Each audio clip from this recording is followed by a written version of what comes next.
वफाक यानी अदालत में सीनियर एंकर पर्सन अशरफ शरीफ कत्ल केस की समाअत हुई। हुकूमत की जानिब से तहकीकात में अब तक की तफसीली रिपोर्ट अदालत में जमा कराई गई। बात करेंगे डॉनस के रिपोर्टर उमर मेहताब पढ़नी से। उमर, बताइएगा क्या अहम निकात इस रिपोर्ट में दर्ज हैं? जी बिल्कुल, सीनियर एंकर पर्सन अशरफ शरीफ कत्ल केस में हुकूमत ने तहकीकात से मुतल्लिक तफसीली पेशरफ रिपोर्ट वफाकी आईनी अदालत में जमा करवा दी है। रिपोर्ट में JIT की अब तक की तहकीकात और हुकूमत की जानिब से किए गए इक़दामात की तफसीलात शामिल हैं।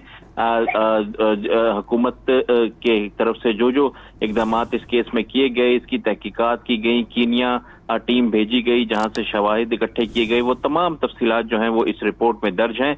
समाअत के दौरान एडिशनल अटॉर्नी जनरल ने अदालत को बताया कि JIT ने सिर्फ कीनिया जाकर शवाहिद इकट्ठे करना है और मौके का जायजा लेने के बाद तहकीकात फाइनल हो जाएंगी। अदालत ने केस की मजीद जो समाअत है वो सर्दियों की छुट्टियों के बाद तक मुलतवी की है, जबकि गुज़श्ता समाअत पर अदालत ने हुकूमत को पेशरफ रिपोर्ट जमा करवाने की हिदायत की थी। जी बहुत शुक्रिया उमर, आप हमें अपडेट कर रहे थे।